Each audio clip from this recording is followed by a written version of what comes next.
to This Week in East Brunswick. This week, the Middlesex County Fairgrounds were transformed into a three-ring circus to the delight of hundreds of area residents. Welcome Home Week is coming up, and we'll have information about all of the activities. Freed Industries, the Superfund site on Fresh Ponds Road, is in the final stages of cleanup by the federal government. These stories and much more are coming up, including information on what to do this summer for teens and our Summer Council Review. But first, here's a look at the shows scheduled for next week on Channel 8. Lenore Kulig teaches you how to rev up your metabolism on Monday morning at 10 a.m. On Wednesday at 2:30 and 7 p.m., join her for a special workout with seniors on Look Great, Feel Great. Stories from the Library features stories about pets on Monday morning at 10:30 and Wednesday afternoon at 3. You and Your Money features a real estate appraiser at 7:30 on Tuesday. And if you need information on how to appeal your real estate appraisal and taxes, tune into Real Estate Quarterly at 8 o'clock. Spotlight on Education this week highlights its 10 years in production on a special anniversary show Wednesday at 7:30. 18 Growing Up in East Brunswick begins its summer schedule with this week focusing on censorship. That's Wednesday night at 8 p.m. On Thursday, there won't be a cablecast due to the 4th of July holiday. However, for more news and information in town, watch This Week in East Brunswick the following week on Thursday night. July and August bring our Channel 8 summer cablecast schedule, which includes no cablecasts on Saturday mornings. Be sure to check the Channel 8 Community Bulletin Board for program schedules during the week. The big top for Alan C. Hill's Great American Circus went up Monday morning on the Middlesex County Fairgrounds in East Brunswick. While a couple of elephants and a crew of men worked to raise the tent, the camel and the ponies and the baby elephants took advantage of the warm morning sun and relaxed. The goats were feeling a bit feisty, but then their only work consisted of standing around and getting petted and fed by children. The ponies, big elephants, and camel, on the other hand, earn their keep by giving rides to kids of all ages during intermissions of each performance. Before Tuesday's 5 o'clock show started, the crowd stocked up on circus staples: cotton candy, popcorn, and snow cones. Wide-eyed children and their parents were greeted by Ringmaster Brian LaPalme, and the evening's guest ringmaster was East Brunswick's Mayor, Jackson Agra. Monday morning, we spoke with the ringmaster, Brian LaPalme. The show itself is almost 2 hours in length. It's fabulous. If you like to see animals performing, we have quite a few animal acts this year. A great big bear act with 4 big, huge bears, just incredible. A chimpanzee act with 2 chimps that do everything. More acrobatic than you or I, they're just incredible. And we have a big leopard act with 4 big leopards in the big cage, and they do all kinds of things like jump through the fire hoops and everything. 2 little baby elephants are 3 years old, and you'd swear that they were older because they do everything the big elephants do and more. Then we have the big elephant act with 10 tons of performing elephants in the ring. It's just incredible. The show is really good. We have a new high wire act this year, brand new. 2 guys, they ride a bicycle, one on each other's shoulders, and they ride the bicycle over the wire. And then their big trick, the one guy, Milton Zamudio, gets on stilts and walks a pair of stilts across the wire. It's like really, it's like boom, boom, boom, boom, boom. Really amazing. How many people do you usually expect to see in the audience for an event like this, a 1-day or 2-day event? Usually because it's so well promoted and everything, we usually have 3/4 to full houses, and it's very quite often on this show we have to do 3 shows. Sometimes the second show is so crowded that they just ask the people to wait who can't get in for the second show, and we have to do a 3rd one. We've done that about a dozen times since we opened in January. How many people work on this circuit? There's 85 people on the show. Is that relatively small, or is that average? Well, this is a medium tented circus. There are maybe 4 or 5 smaller ones, and then there are a few bigger ones, but the bigger ones generally always play 3- and 4-day stands and never do the 1-day stands like we do.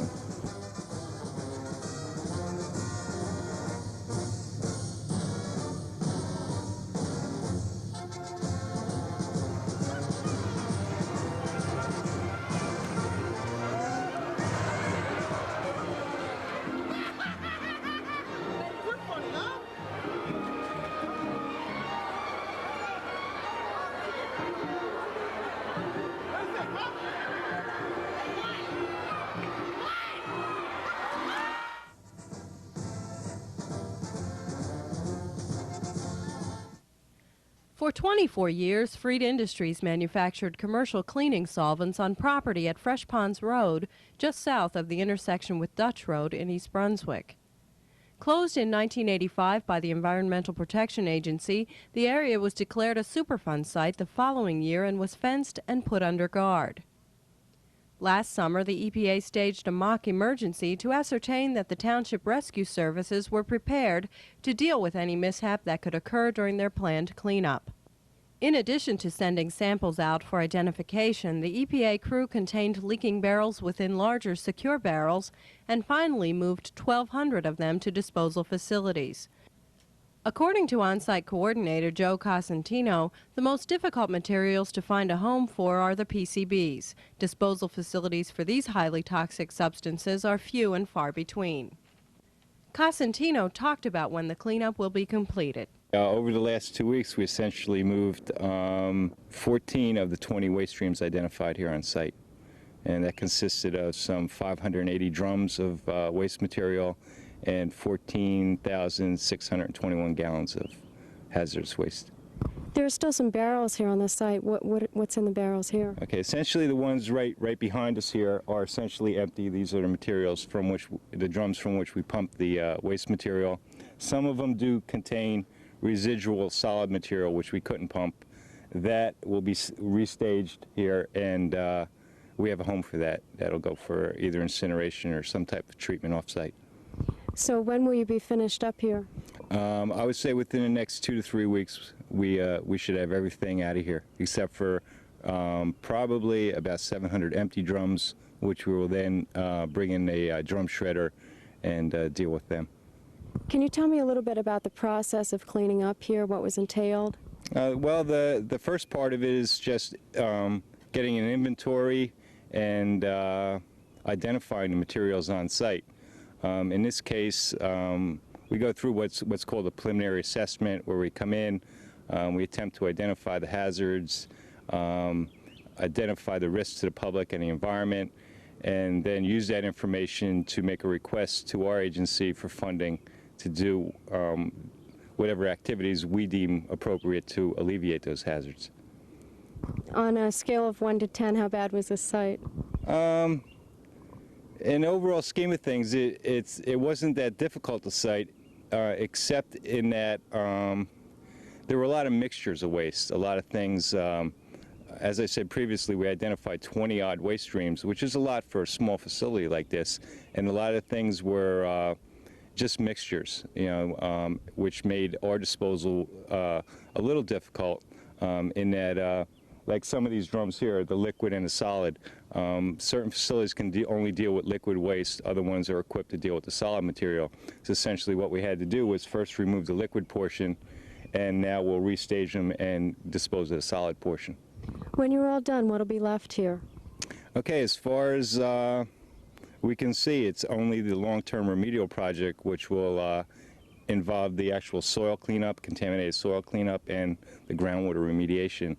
And perhaps there is some alleged buried drum areas on site, so they'll excavate them and deal with that material. What about these big rusted drums behind us? What are those? Okay, these tanks are, with the exception of the very last one, T1, we've emptied all of those. I say with the exception of T1 because there is some solid material left in the bottom, which is water soluble. So what we've been doing is adding water and pumping that material back out. We've already pumped probably 5,000 gallons of material out of there, but it's just a matter of putting water in, letting it go into solution, and then pumping it out. And what's happening is we can't add enough water to get it all into solution, so we have to do it a little bit at a time because we're worried about the integrity of the tank and possible leaks. So, but within the next 2 or 3 weeks, that'll be empty too. How long is the project taken, and what's been your relationship with the township here? Well, the project has taken a little bit longer than I expected, and in that we did have a lot of trouble with the actual waste analysis. On 2 occasions, the analysis was not acceptable enough to me to make the decisions necessary to dispose of it, and so we had to resample every drum out here and reanalyze it. And on another occasion, a certain segment of the analysis wasn't good, but they had enough sample to rerun that, so we had to wait for the lab to rerun a certain chemical test that we needed to know in order to dispose of it. So that did delay us. As far as our report to township, I feel it's been really excellent. The town has, helped us out in a number of situations, and they've been really great. Considering what they have here and our delays. Joe, tell me about the cost involved for this project. Okay, the cost involved for the removal of all the drummed and tanked waste here, I estimate will run us anywhere between $1.2 and $1.4 million. And the split on that is probably 60% of that money actually goes for the transport and disposal of the material. The other 40% is for the actual labor and analysis it took to get us to that point.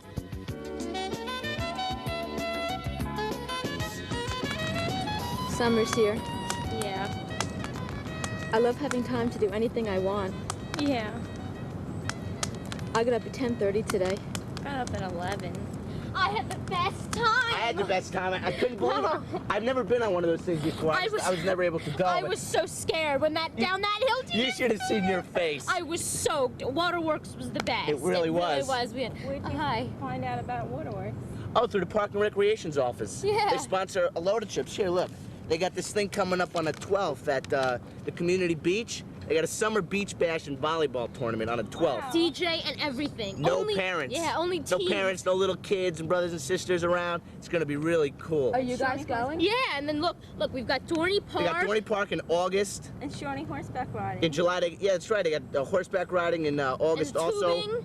At the end of July, they got a mystery bus ride. And we could bring our friends and all of these. You could bring your friends. Everybody. You could bring anybody. Teens only, though. No So parents. Do you want to go? Yeah. Well, come on, let's go sign Let's up. go sign up.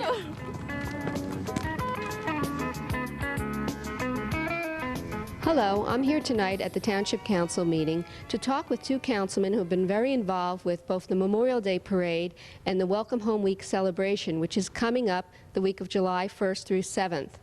First, we'll talk with Councilman Tom Clark about how the idea came about. Tom, can you tell me a little bit about how we got involved in the Welcome Home Week celebration? Sure. Well, early on in the preparations for the Memorial Day Parade, in which Dave and I were the fundraisers, I received a call from the Chamber in regard to the Memorial Day Parade, wondering if we could possibly cancel the Memorial Day Parade and work something on to the 4th of July, in which the President wanted all of the towns to join in a nationwide celebration. I explained to Mr. Jimmy Wong, who was representing the Chamber, that it was a good idea, but unfortunately we couldn't do it because there was not enough time to organize such a parade. And we had agreements with organizations to march in the Memorial Day Parade. And basically it takes about a year to set up a parade like that. So I had then suggested to Mr. Wong that possibly we could enhance on the program we already had decided to run for the 4th of July, and possibly the Chamber could join in with the Township and make it a more festival event and to expand upon it. Okay, now the important question, Dave. How are we going to pay for the Township's participation in this event? As Tom had mentioned earlier, we were asked to head up the fundraising campaign for the Memorial Day Parade. And through that effort, we solicited the entire business community, as well as private individuals, for cash contributions or for their donations in service. The response was very good. I believe the business community wanted to make our Memorial Day Parade very special for our veterans returning home from the Persian Gulf War. Now, what we're going to do for the 4th of July fireworks, to coincide with what President Bush has asked everyone, recognizing the fact that, as Tom said, we couldn't reschedule the Memorial Day Parade to have a bigger celebration on 4th of July, we're going to enhance our normal celebration, which was the fireworks, by providing music and additional fireworks to really make it a very, very special welcome home for our returning veterans from the war. And we'd like to thank again the business community and the private individuals in our town that have come through and been so generous in this fundraising campaign. Well, we certainly have kept you busy with 2 big events to raise money for, and we thank you very much for your efforts. For all those that are planning their holiday week celebration, we hope that you will join us at all of these events, first of which the East Brunswick Chamber of Commerce has changed their annual Chamber Week to July 1st through 7th, and each member of the Chamber will be exhibiting American flags and having all kinds of special promotions to welcome home our troops and to compliment their families.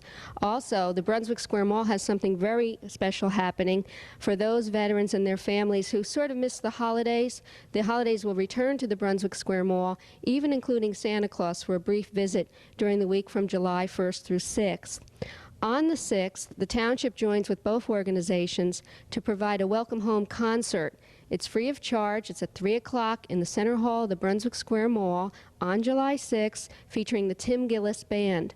At that point, the Township Council's proclamation of Welcome Home Week will be read, and we hope to be joined by mayors and councils from other communities that are serviced by the Brunswick Square Mall. And then the real special event is the 4th of July fireworks. You're going to want to carpool. You're going to want to get there early because this year is the biggest event ever. The fireworks are going to be choreographed to music. There's going to be vendors available from 7 o'clock on, and there's entertainment by a 50s and 60s group called the First Class Act. And it should really be quite a night. Bring your lawn chairs and bring your bug spray and come out for some safe family fun. And remember that it's all to welcome home our troops with this special week-long Welcome Home celebration. And gentlemen, I thank you for all of your help on behalf of the veterans and their families, and I look forward to seeing you there too. Thank you. Well, there were multiple penetrating and perforating wounds of the body, such as might be caused by bullets. Heard any good books lately? I like to read, but I don't have much time, so I get books on tape at my local public library. I can borrow bestsellers, classics, history, science fiction, mysteries, even business books, all free on my library card. Interested? Ask about books on tape for free loan at your public library.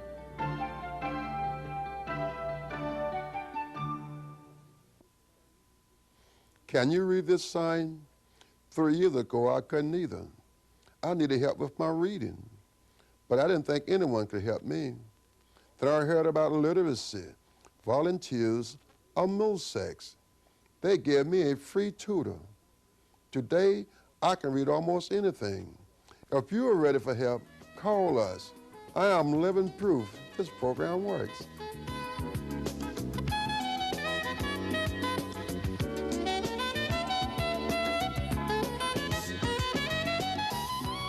Hi, here I am to remind you about the 4th of July fireworks sponsored by East Brunswick Township as a part of the Welcome Home Week celebration.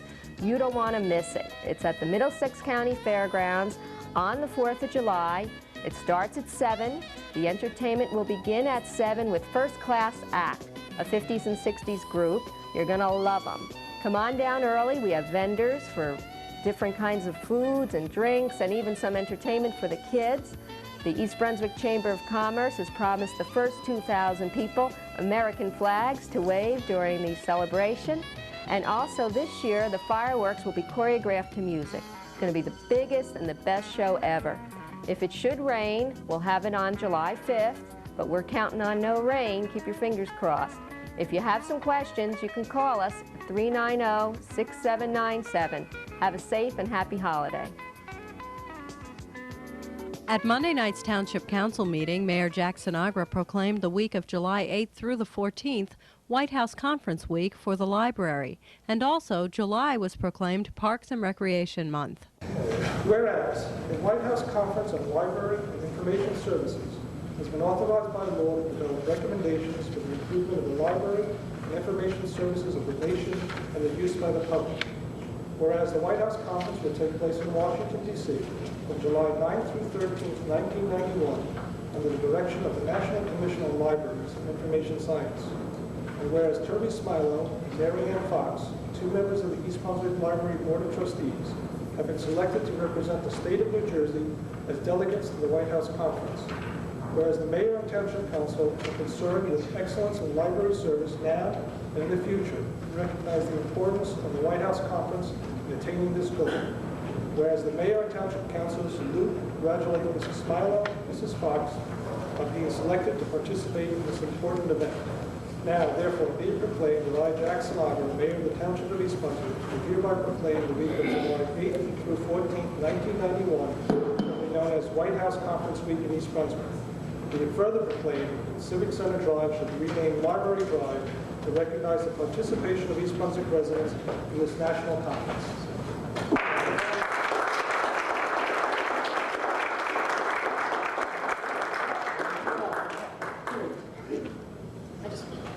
If I may, I would just like to take 2 seconds to say a word about this. A couple of weeks ago, the White House delegation from New Jersey met in our library. And present as a consultant to help the White House delegation was the former dean of the library school at Dalhousie University in Canada. And when the meeting was over, he pulled me aside and he said, I just want to tell you that going back years and up until the recent past, I used to bring my library students from Dalhousie in Canada down to East Brunswick. We would meet in New York, but I'd bring them to the East Brunswick Library.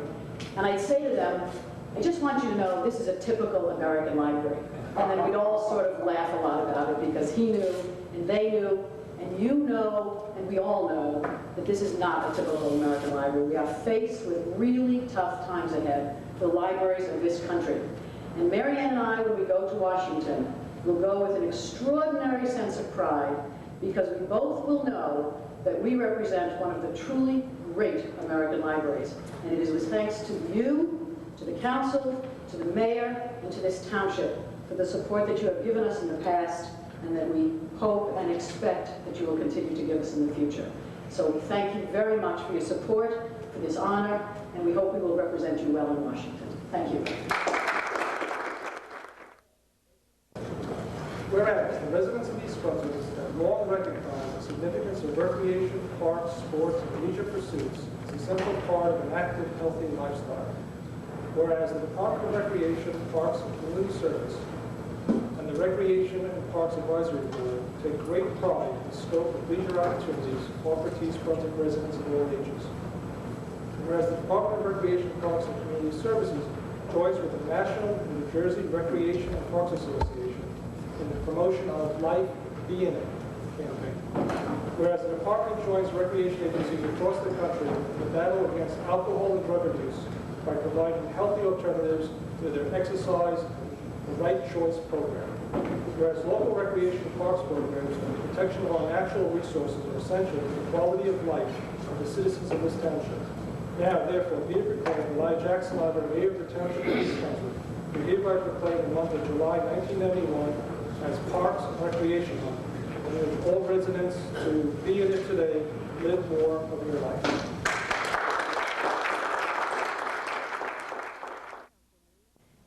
In other council news, the council agreed that a traffic light must be installed quickly at the intersection of New Brunswick Avenue and Old Stage Road. This action was spurred by a recent accident at the intersection involving a school bus with 13 elementary school students on board. Although none of the children were injured, 3 adults, including the bus driver and 2 women in another vehicle, were treated for minor injuries. The Township Council awarded the contract to install the traffic light to the second lowest bidder. This unusual move happened when the council determined through several reference checks that the lowest bidder was not a responsible bidder. The council awarded the contract to Freehold Electric Company, whose bid was $55,966, over $5,000 higher than the lowest bid. The traffic light is scheduled to be in place and operating by the end of the summer. Also at Monday night's meeting, the council had a discussion that might or might not allow township residents to put up basketball poles and backboards on township property between sidewalks and roadways. The question came up when Township Zoning Officer Joan Farrell received several requests and complaints about an existing pole which is in the public right-of-way on a residential street. Council members agreed that the best policy in this particular case is no policy at all. Township Attorney Bert Bush talked about the legal issues. In answer to your question, yes, there could be liability. There was one occasion, maybe 2, quite a few years ago, probably in the 70s, where in an isolated area the council allowed an easement to its property, but where there were no neighbors around, where someone came and said, we'd like to put a pole and a backboard in the right-of-way. I think it'd be a dangerous precedent for doing any kind of built-up area, however. And it may just be that you want to give Mrs. Farrell some direction that she should allow the ones that are there but not make them take it down, or you may want her to take it down. But when she called me the other day, I said, you know, I don't know what to tell you. Usually I do. Do you want to take the source of recreation away from, you know, 7, 10, 11 kids who are between 13 and 17? It's a tough call. The council decided not to create a policy regarding new or existing basketball backboards. That's all for now. Thanks for watching.